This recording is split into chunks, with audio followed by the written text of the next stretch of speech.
What's up, guys? LQ here with the LQ Review. Thank you so much for joining me here at my YouTube channel. This is where I talk about all the geeky, nerdy stuff that I love to talk about. Movies, video games, comic books, and TV shows. And I know I'm late here, but I'm gonna still post my February ranking. I've just been busy with work and track started, and I coach track, so family stuff, just been busy.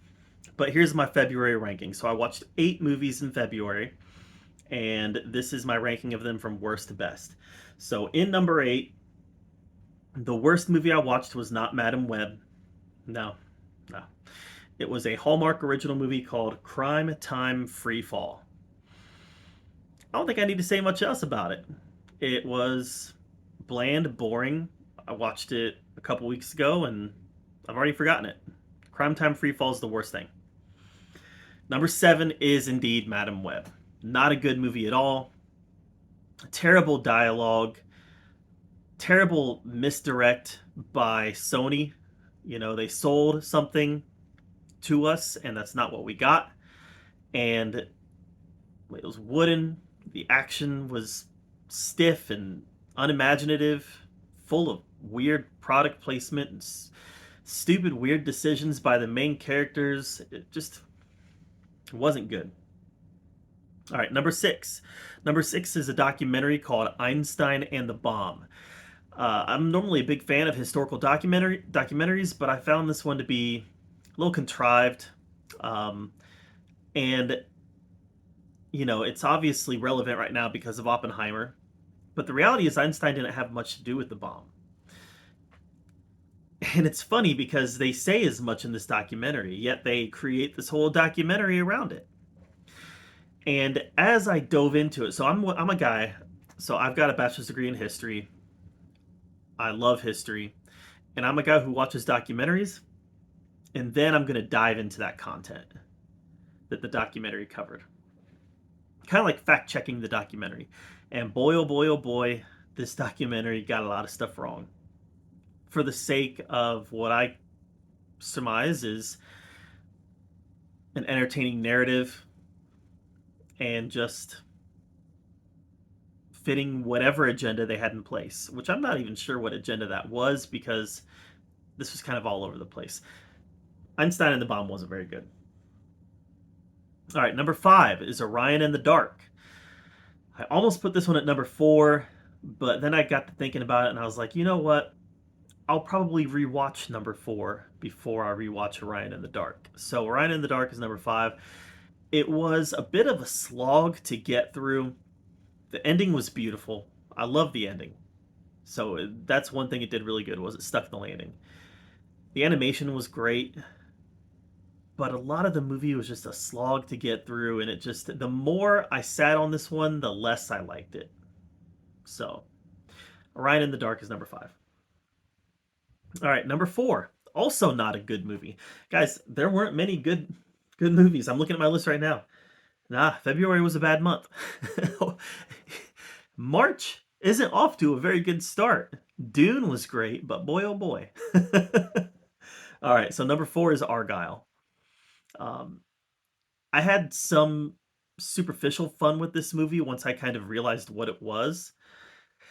But again, kind of like Madam Web, um, Matthew Vaughn sold us something here that we didn't get.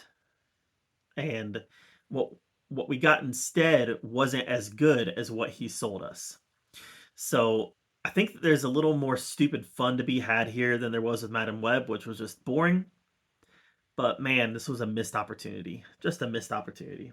So that's number 4. Number 3. Number 3. Now we're into the 3 movies out of 8 in February that I kind of liked. Number 3 is also a documentary. It's called Fatal Dive to Titanic. And this took a look at the Titan submersible that imploded last year. Very quick turnaround on this documentary. And I liked it. I enjoyed it, and I thought it was very informative. I do think that it was a little overly critical. Let me explain. There was no scenario that should have ever existed where this guy who owned this company, who owned the Titan submersible, I forget his name. It's on the tip of my tongue, but it's not coming to me. There's no scenario that could possibly exist where he should morally bring paying tourists down there. Where I think this documentary was a little hard on him was that they were implying that he shouldn't have been doing it either.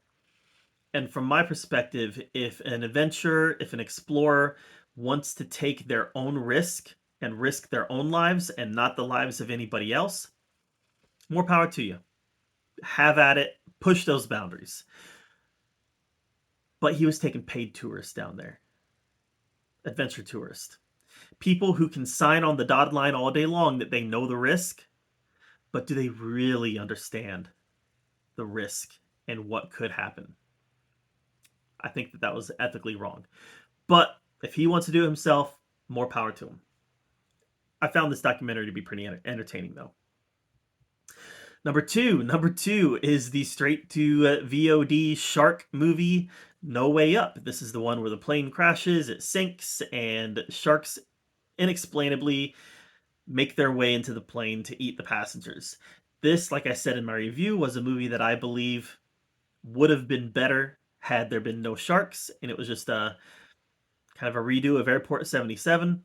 But alas, the sharks were here anyways, and it made the movie less good. But it was stupid fun. It was okay. It was okay. That's number two. But my favorite movie of February was Ordinary Angels. Not a great movie by any stretch of the imaginations, but it was a good movie. Hilary Swank was on point. Alan Richardson did a great job playing a single dad who was down on his luck. The child actors here were very good. Definitely worked overtime to pull on those heartstrings. It definitely over dramatized the scenario from what happened in real life, but still, it did what it was supposed to do. It was supposed to make you feel things. It was supposed to make you cheer for Hilary Swank's character. It was supposed to make you cheer for Alan Richardson and the little girl who was sick. It was supposed to make you cheer for all of those people, get angry at the people who are holding them back, and cheer when something good happened. And that all those things happen in this movie.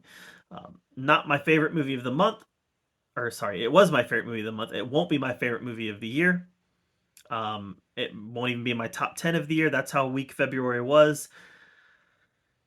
But it was the best movie of February. So, like I said, March isn't off to a great start so far, but hopefully it can pick up some. I have high hopes for Ghostbusters Frozen Empire, high hopes for Kong versus Godzilla, or Kong X Godzilla, or whatever it is. Yeah, high hopes for some movies that are still coming out. But February was not the month for movies. So that's how I rank the movies that I saw in February. What do you think of this ranking? Do you think I got anything wrong? If so, let me know in the comments below. And while you're down there commenting, subscribe to my channel. And until next time, we'll see you guys later.